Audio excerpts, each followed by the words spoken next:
Welcome to the Iron Prescription podcast with your hosts, Doctors Lynette and Stuart. We're both GPs and we're both personal trainers, though we do both jobs in very different ways. We chat about the best things you can do for your health and fitness, and along the way, help you to avoid wasting time on the things that really aren't. Thanks for listening.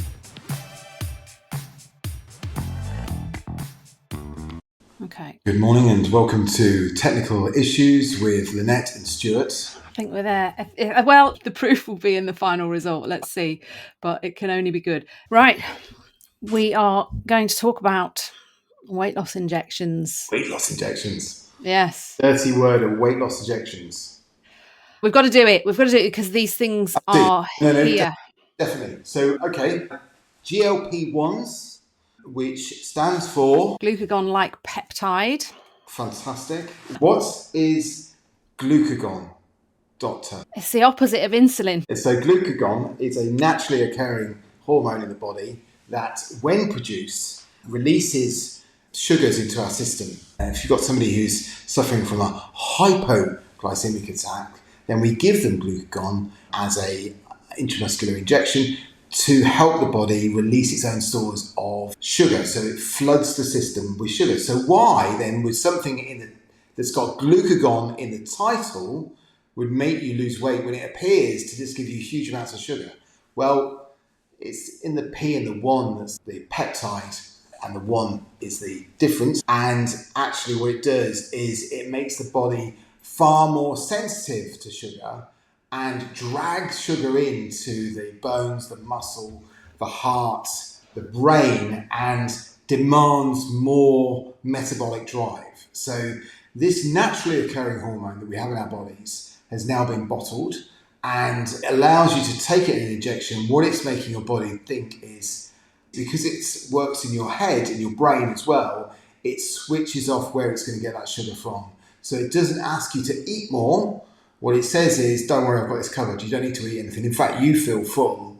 I need to get this from somewhere else. So where does it go to? It goes to anywhere you can get it. And the quickest way you can get it is, firstly, it uses up your own free-floating glucose in the body. But when it runs out of that, which doesn't take long, it says, right, I'll have that fat over there. And it starts burning through fat really quickly. And that, in the basic form for the listeners, is what a weight loss injection does. And I would summarise that as saying these injections will treat hunger and satiety. That's the one sentence pitch for these things. It will treat hunger, yes. In the background to that, it's also making your body need more. So it needs more energy, but you don't want to give your body that energy. You have no desire to eat. So it's got to go somewhere. It's got to drive that from somewhere. And it drives that from taking the fat. However, it will take it from anywhere, and we'll come on to that because fat is not the only macro of energy. So it will eat your muscle as well. Well, let's zoom out from that a little bit and just start with who is looking at these injections. And obviously we've both known about them as doctors because they're not particularly new in the world of diabetes, and they have had a huge positive impact on being able to manage diabetes control for a really long time, with the added benefit of these people losing some weight along the way. And I have to say that avoiding becoming diabetic, or if you are diabetic, managing your glucose control is the most life-saving thing that you can really do. And, you know, in the remaining NHS job that I have at the moment, where I scrutinise the events leading up to somebody's death and countersign the death certificate, diabetes is it's not sneaky, it's very overt, but it goes on so many death certificates. But because it goes in the secondary cause, it doesn't appear as often as it should in the major causes of death. But what it is doing is putting those things into the front line. So many people dying of heart attacks, dying of strokes, dying of pneumonias, dying of sepsis will have diabetes in the background pulling the strings. Mm. And I think this is where, when you're talking about weight loss injections, the celebrity world and the fitness world can get their knickers in a knot about it. But in the medical world, these have been an incredible breakthrough, because diabetes is killing people left, right, and centre. And I just think it's really important to keep that at the forefront Absolutely. of any discussion around weight and health. And just for people to understand why is diabetes such a bad thing? We're talking about primarily here, in this conversation, we're talking about type 2 diabetes. There's type 1 and type 2. Type 1 is something that we won't talk about today, and that is an autoimmune condition that you get normally in your childhood. And it's where you get a complete autoimmune reaction, so the body is fighting itself, and you get destruction of something called the islets of Langerhans, which sit in the pancreas and make insulin, and you have no insulin.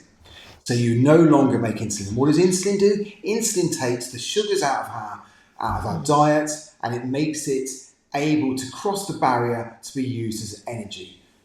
And I'm not going to get into what type of sugars and everything. That's basically what it does.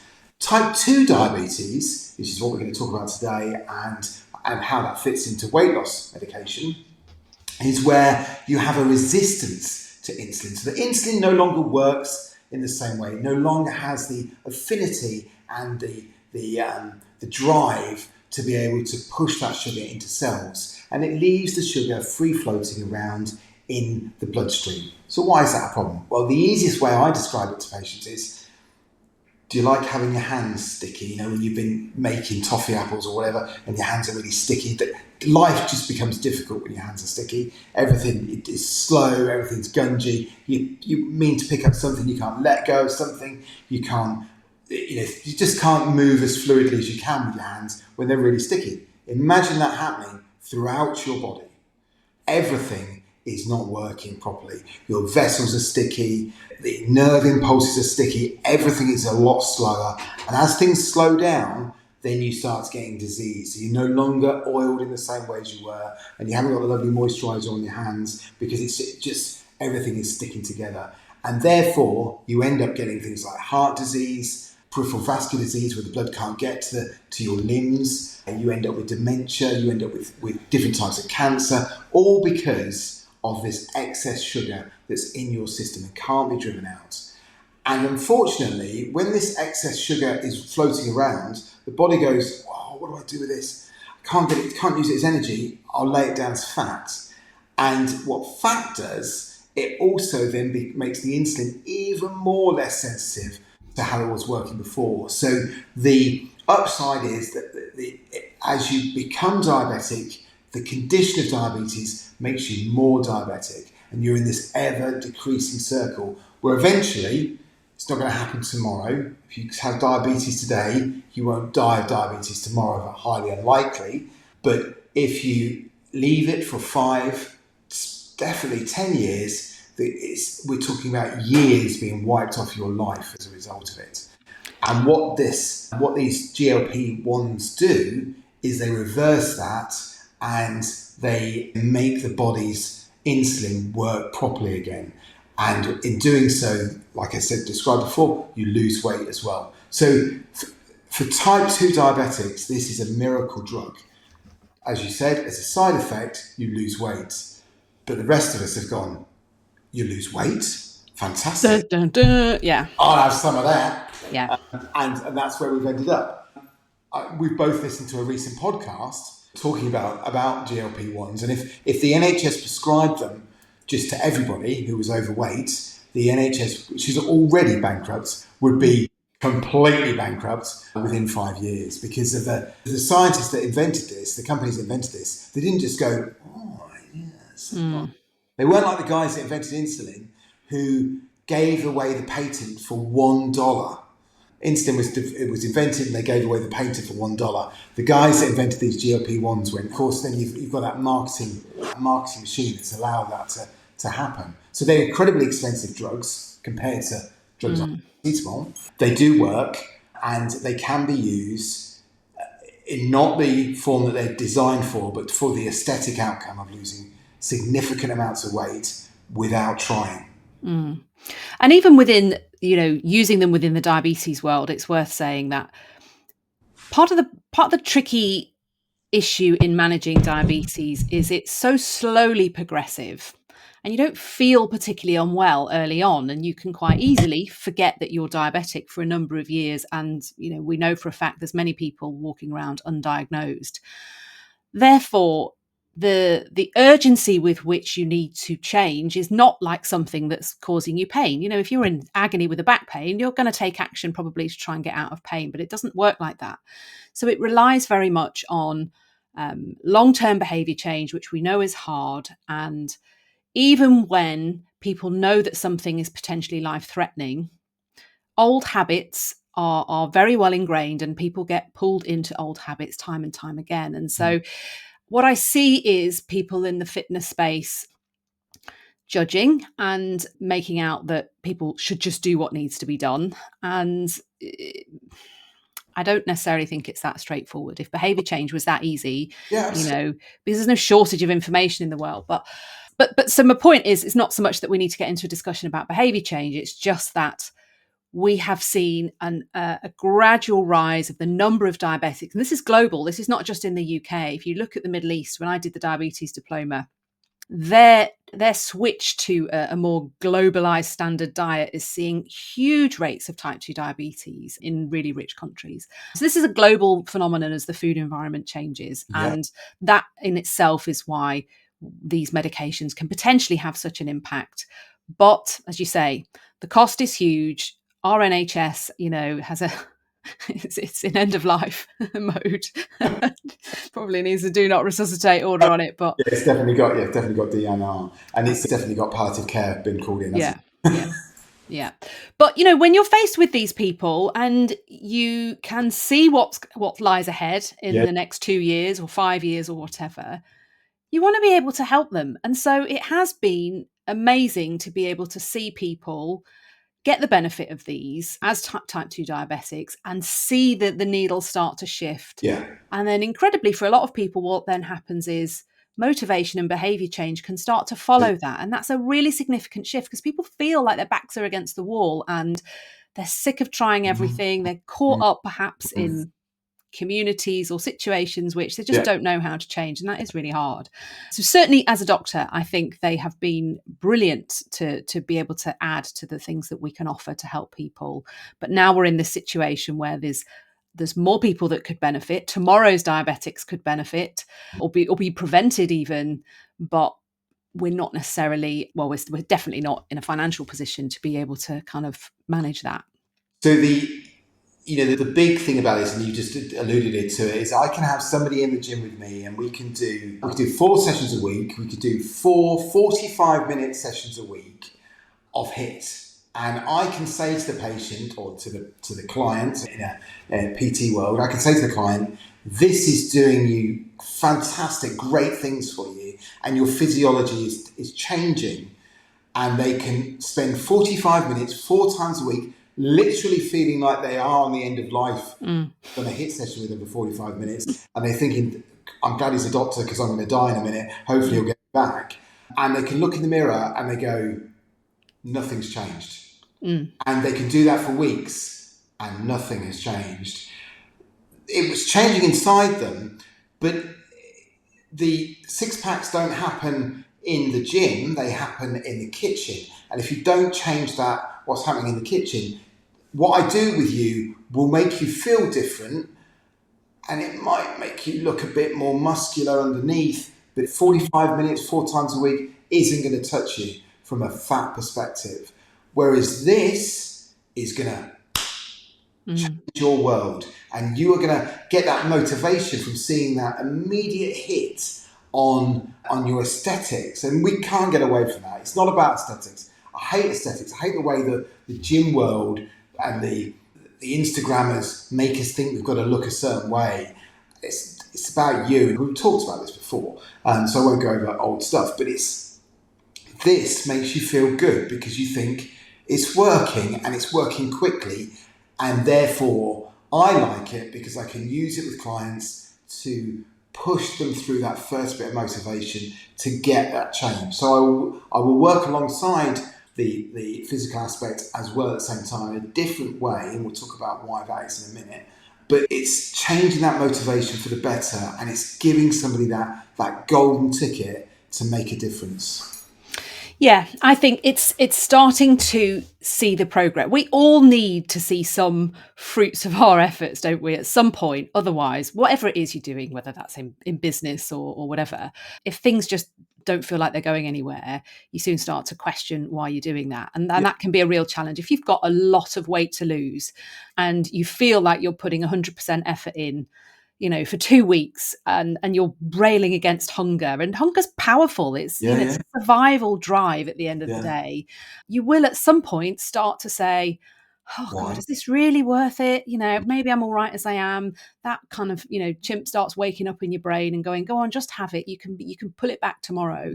And I think that voice is what people are saying gets drowned out with these injections. So the effect on the brain, people refer to it as food noise, which I hadn't heard that term until probably about a year ago, but it does seem to tune it out and give people a sense of control. And that is really important, that people can start to feel in control of their health and what they're eating. And, there was times a couple of weeks ago when I was trying to, restrain my eating back after December and went to bed starving 3 nights in a row, woke up really hungry and thought, oh God, I'd take anything just to not feel that. Now it passes. For me, not saying it necessarily does for other people, but I can well understand that actually now these are out there, I can see why many people are really interested, and I'm not against it by any means. I think they can have a really crucial role for an awful lot of people. But, and there is always a but with everything, as we've said in other podcasts when we've talked about hormones and other medications that we use, there's always a trade-off. And I would like to see people having more of a sense of where their problem areas are, realistically, a good hard look in the mirror of, they might say, oh, well, I know I snack too much in the evening, or I don't know, my portion sizes are probably, you might have a rough idea, but what does that actually look like in data? What are the number of calories, more or less, that you're eating on a week-to-week basis as a baseline? And then compare that. What do these injections do? Do they put you into a 500 or 600 calorie a day deficit? That would be really interesting to see. And I don't necessarily think that the providers, I don't think the NHS is going into that much detail, but even the providers privately who are offering wraparound support, I don't know that they're looking at it in that much detail, because it's tedious to track your food and count your calories. It gets really boring after about a week. It's really valuable. And I'm sure we'll come on and discuss towards the end. You can't neglect that precious muscle, which is just so essential. Yeah. And the other thing is, I can guarantee you, like all diets, this is no different to any other diet. Diets work. This will work. When you stop doing it, it won't work. Unless you change your lifestyle. Everything works. But as soon as you stop it, it stops working. There is no long-term magic cure that's going to work forever unless you change the way you do business. So if you're going to go onto a GLP-1, this is your time that you need to address exactly what you just said. What is your behavior? What is driving that behavior? Yeah, your behavior is going to change because the GLP-1 is going to change it for you. But once you stop taking it, if you've still got that monkey in the back saying, oh yeah, bit of stress, chocolate biscuit, he's still there and he's still going to say the same things. You've got to change the way you address this. And absolutely, you cannot take these GLP-1s and say, it doesn't matter, I look great. I've escaped the ischemic heart disease.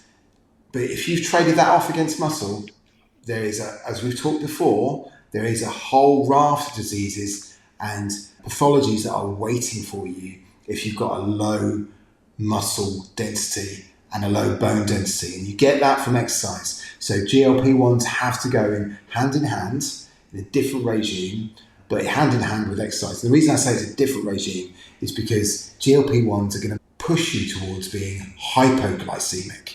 So it's very easy to make somebody hypoglycemic who's on a GLP-1. You shouldn't, as a normal, healthy individual, become hypoglycemic just doing nothing. But if you are doing high intensity exercise and you're on GLP-1, then there's a good chance you become hypo, and that in itself, it can make you feel quite poorly and can in the worst case scenarios make you go unconscious. But you can manage that, and you can manage that by appropriate fueling within exercise and understanding what you're doing. It's no different to running a marathon or doing an ultra. You have to change the way you fuel your body during exercise, and that's the same with the GLP-1. But remember, stop taking the GLP-1, back to where you were before. Yeah, and there was one study I was aware of which looked at what happened in the year after stopping GLP-1s. There was 4 groups. I did put this in a newsletter several months ago. And within that group, there was obviously the control group who had just had standard advice and care. There was the group that had had GLP-1s with diet and exercise input. There's the group that just had the GLP-1s. Anyway, the short answer to the long-winded description is that the group that hadn't changed their lifestyle and developed a training habit and new habits around eating didn't just regain what they'd lost in their year on the GLP-1, they regained it plus about 6 or 7 pounds. And that feeds into what we know, again, comes down to this survival. Your body thinks it's been starved. So when food is suddenly available again, there is this mode that it kicks into to preserve things at all costs, to prevent the starvation risk, because our bodies are designed to make us survive at all costs. But it's not automatic that will happen. And my sense is with people, and I'm getting this from people who I've spoken to who've been buying the injections and are having some success, is they keep intending to come on to all of that. It's like, yeah, I'll get the injections first, yeah, and then I'm going to start exercising, and then I'm going to start doing this. But like, as we know, you can always push it further into the future. Yeah. I haven't yet spoken to many people who are at that point when they've gone, right, I don't think I need to keep buying these. I need to now plan how I'm going to transition off them. I'd like to speak to those people. And if anybody listening to this is at that stage, then absolutely, this is a group of people I'm really keen to work with, because that can make or break it. And, I can mention my mum because there's 0 chance of her listening to this, but she's used Ozempic as a type 2 diabetic. And within 2 months of stopping it, the diabetic nurse, for whatever reason, stopped it. She put a stone on in 2 months. And now she's back on Mounjaro, is finding it really difficult to get that stone that came on so easily to move again. They are potentially so good, but you really have to be prepared to do some of the work, as you do with anything. And I don't know that message is necessarily getting out. And it's not trying to poo-poo it or anything or discredit it. It's doing things the right way to get the most out of it, I think. So let's talk about the downsides then, because there's a lot of talk about, I read these non-truths that Mounjaro is the highest litigation drug currently in the US, and that's just rubbish. But it makes a good headline on Facebook or wherever. The downsides, and there's sadly a case of a nurse who started Mounjaro and died of pancreatitis a number of days or weeks after starting. It was days. Days. I read the story again the other week. Yeah. So, pancreatitis is a thing. Pancreatitis is a thing, whatever. Pancreatitis has a mortality. So the pancreas is a complex organ, is highly vascular, and is where digestion basically happens. And you can get inflammation from the pancreas for many reasons, one of which is alcohol. The other one is scorpion bites. And when we were at medical school, I forgot about that. I can only remember tumours, scorpion bites, and there's a whole raft, toxins, etc., that can cause pancreatitis, as well as these GLP-1s, which can cause pancreatitis. It's a relatively rare complication. It is a serious complication. For example, to put that into context, many antibiotics are potentially deadly with their side effect regime, but you just don't see those side effects. They're rare. And it's the same with this. We can't focus on rare side effects and make that out to be something that isn't. I'm not saying these drugs aren't without risk. what you have to decide is the risk worth it? It's like everything in life, there is a risk. Walking up Snowdon today, there is a risk. And that risk is higher today than it will be in June because we're in winter. I know I've just come back from the Peak District on Tuesday, which was not a clever decision. It's snowy and icy up there. It's not good. So, and you have to play that off. But once you get, seeing the Peak District in winter is absolutely magnificent. And you have to play that off against the risk of what's going to happen. And this is no different. Life has a risk. I think leaving the pancreatitis to one side, which is potentially, yes, much more serious, but much more rare, there are some people who are just so nauseous or who vomit.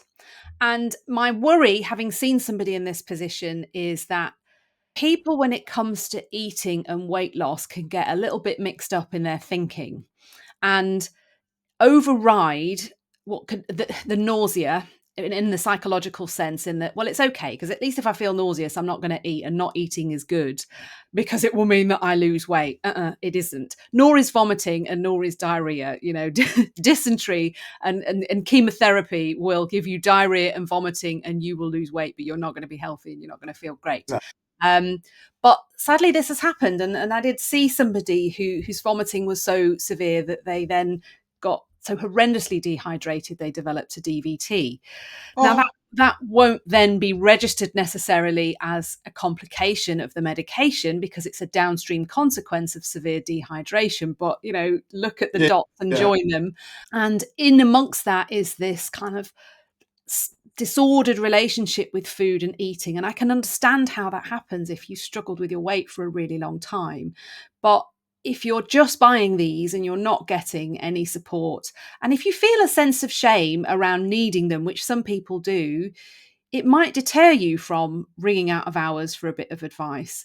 It might deter you from, you might not be able to get into CGP because we know that that's not necessarily as straightforward as it perhaps once was. So if you're just buying this from a provider who just gives you the prescription and ticks the box to say that they've told you need to do diet and exercise, but you're really struggling with nausea and you don't want to waste the money that you've spent on it, and you're thinking, well, I feel nauseous, but it's fine because I'll still lose weight. That's not a sustainable way to manage this and get the most out of it. And you can't eat nothing. You've got to still get enough protein in your diet, enough micronutrients in your diet. You can't just have a banana and a packet of crisps for lunch because, well, you're not that hungry and it doesn't matter because it's only a packet of crisps. And that is happening. And that bothers me because, again, surely this needs to be about building a healthier version of yourself with less body fat, hopefully at least not trading off any muscle. But that needs to be the mindset for these things to work as well as we know they can work. But it's not always the case. No. Yeah, it's difficult, isn't it? Do you want to do it? Do I want to do it? What, the GLP-1s? Yeah. Last week I did, when I was fed up in bed thinking, I'm starving. What can I go and eat now? I would have. But as I've said, it passes. I honestly think, if I look back, I've never had a major weight problem, but I have to think about what I eat. I think about food all of the time. Mm-hmm. I'm going away this weekend, and as we were planning it, my first thought is, right, what am I going to do about food? Food for the journey, food then I get there, what if I can't get this? Other people, I've worked with people who'll turn up for an 11-hour day at work with no food. Yeah, what is that about? And I go, we don't have a canteen in this building. You're going to get hungry. And they just haven't thought about it. And I'm, if you put it on a continuum, I'm the opposite end of that. Yeah. So I honestly think maybe 10 years ago, when I had to get to grips with how I was going to manage my food and my exercise, if I didn't go, the way my genetics would probably take me, I had to get into preparing food and thinking about food to the point that I'm a pain in the arse about it now. But everybody won't necessarily do that and will still go, well, I can just dial down the hunger. Yeah. I've just pulled a clip of Robbie Williams talking about going up on his Ozempic this week because he's at the Golden Globes next week. You just think, really? Yeah. Interesting. That's interesting. Yeah. But would I take it? Yeah, I would take it. I wouldn't be scared of it, but I would be thinking, okay, so what's the exit plan? I don't want to be beholden to something forever. That that wouldn't work for me. But would you? Yeah, I think so. In fact, I think I might. As part of this podcast, I'll offer myself up as for the benefit of our listeners. I will become a guinea pig and go. I'll give this a go. I'm really lucky with weight because I'm lucky to be, as many people say, oh, he's big boned. But I'm You don't say that to a woman. yes, but I'm lucky enough to be quite muscular and not in a bodybuilder way, but just quite muscular to carry off being fat quite well. But I think it's probably important that I don't think I need it, but I think I'd like to know what it feels like for my clients, and to also to know what the downside to it is, and just have a sort of play around with it. And because I think it's going to become a more stable part of the fitness industry. And what worries me is that there's a lot of people out there playing in this field. It's a bit like, it feels quite unregulated in a way, where you can get it. You can literally get it anywhere now without seeing anybody. And it's a bit like the aesthetic market. I'm a bit worried about, who's regulating this, who's really dealing with this. And I really want to understand it, because I think it's going to become a more and more part of our arena when people come to us and go, right, okay, well, I'm on this, or I want to be on this, I want this transformation, and I want to take part in that. And also understanding that from that perspective. In the same way that I take creatine and protein and I've seen the benefits of that, I want to be able to understand this. So why not? Well, and at some point the price is going to come down, but not for a while yet, but the price is going to come down, and then the landscape is going to change all over again. And the genie's not going back in the bottle anytime soon. I had a decent year of being mostly on a ketogenic diet. I wouldn't say as religiously as others, but I was curious to try it because people were yapping on about it. And I have to say, it's the only time I have not felt hungry. Yeah. And it was quite nice to be able to actually be out for most of the day and not be obsessing about food. Why don't people just do that? Good question. Why don't more people do it? It's hard. It's hard to get into it. So and also to do the keto, you've got to really, really plan. Yeah. Because there's no point going to the shop I'm thinking I've forgotten my lunch, because the shop isn't going to have keto for you. They're going to have carb-tastic waiting for you. Everything carb is. Now that's how we perceive. If you go to the garage, or you go to Tesco's or Sainsbury's or wherever, and you go to the lunchtime deal, you're going to get sandwiches, and inside the sandwich is going to be a nice mayo something or other, and they're going to offer you a packet of crisps and drink or a chocolate bar. Yeah, so, the meal deal. Yeah, meal deal, carb-tastic. There isn't a keto waiting for you there. But also, in the back of your mind with keto, you're always thinking, this is a lot of meat. And I'm not a carnivore. I'm not a carnivore. There's something missing out of my diet. And of course there is. And, got to understand that. And also, in the real world, if you go to paleo, meat is something that you would kill infrequently, and you'd have to hunt it down. When we talked about Africa, you're going to have to put a lot of effort into meat. Whereas the keto, I don't know, it just doesn't seem like a long time answer that your body would be happy with. Well, and also, nobody's going to invite you for dinner. You're a pain in the arse when you go to anybody's house, and it's very antisocial. Yeah. Because we're just not set up that way. And the evangelists of it will say, well, we've just been conditioned now to look at a plate and see carbs, and restaurants will fill you up in carbs so you go away feeling full. And I do get all of that. That's the business model. That is what it is. And in other cultures, that's not necessarily the same. I mean, some parts of Europe, they're not so carb heavy. And I remember listening to this nutrition guy on a podcast who was Spanish, and his parents lived in the center of Spain, quite high up, and he said the local diet is almost ketogenic. It's just part of the culture of where they live.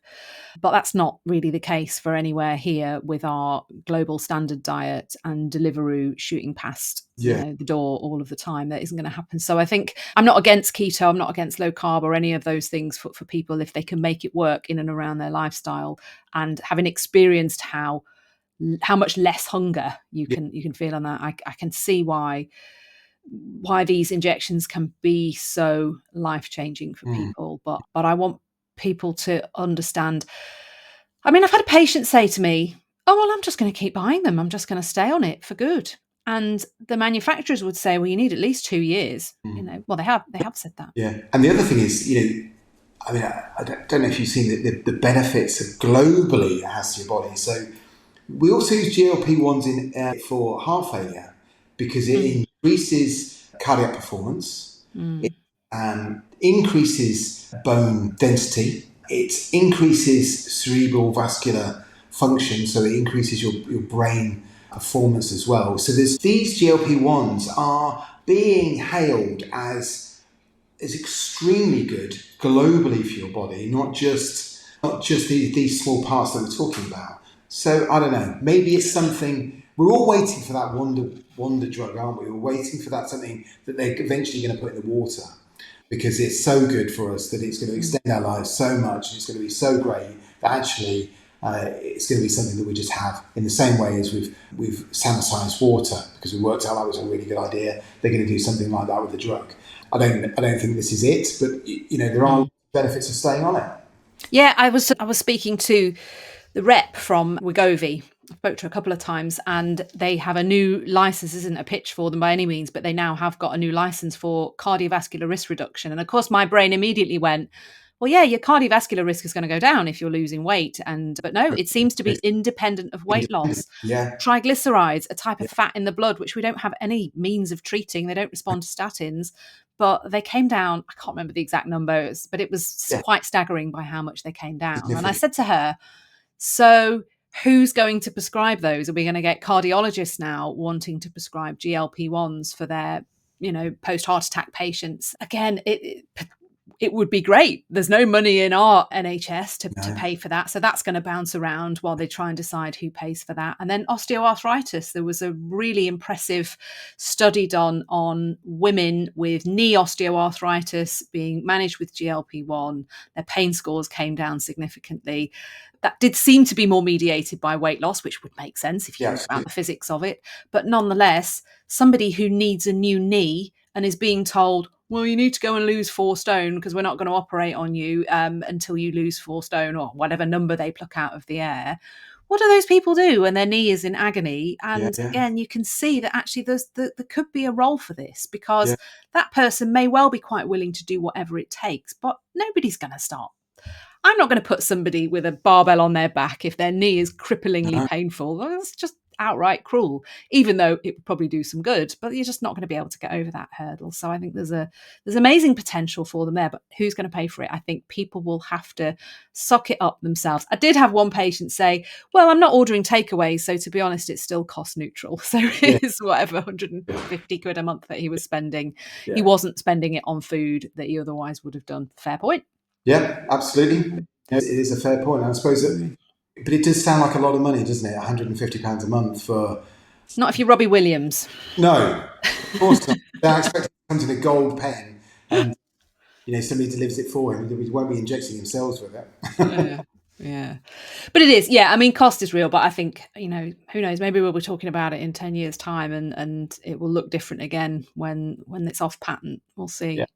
Okay, so what's our take-home message then? So my take-home message would be, carry on watching the podcast. We'll let you know in about 6 months how good it is or not. But when you show up absolutely jacked and buff. Yeah, buff. It's amazing what you can do with a bit of software and some filters.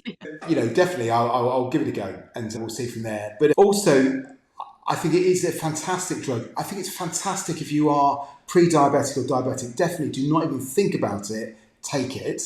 And if you're really struggling with all other areas of weight loss, if you've tried everything else and you just feel like you're just not winning, then book in to see Lynette or myself. Yeah, absolutely. I want to work with you so you do this the right way. That is a shameless plug. I do. I want to see what difference it makes in the measurable stuff Yeah. that we can measure, Yeah. so that we start collecting that data, because Boots Online aren't going to collect it for you, nor are any of the other big providers are available, and there's nothing wrong with any of those providers. No. They're doing everything as it should, and it's fine, but it's an opportunity to really try and work out where you're going wrong, because unless you're going to stay on it forever, that feeling of hunger is going to come flooding back in, and you need to prepare for that. And Absolutely. you can prepare for it. That's the thing. You can actually prepare for that, and you can lay the groundwork so that actually this works as a tool for a period of time, and you're in a much stronger position. It's manage it. I mean, nobody solves their weight problem. You only ever learn to manage it.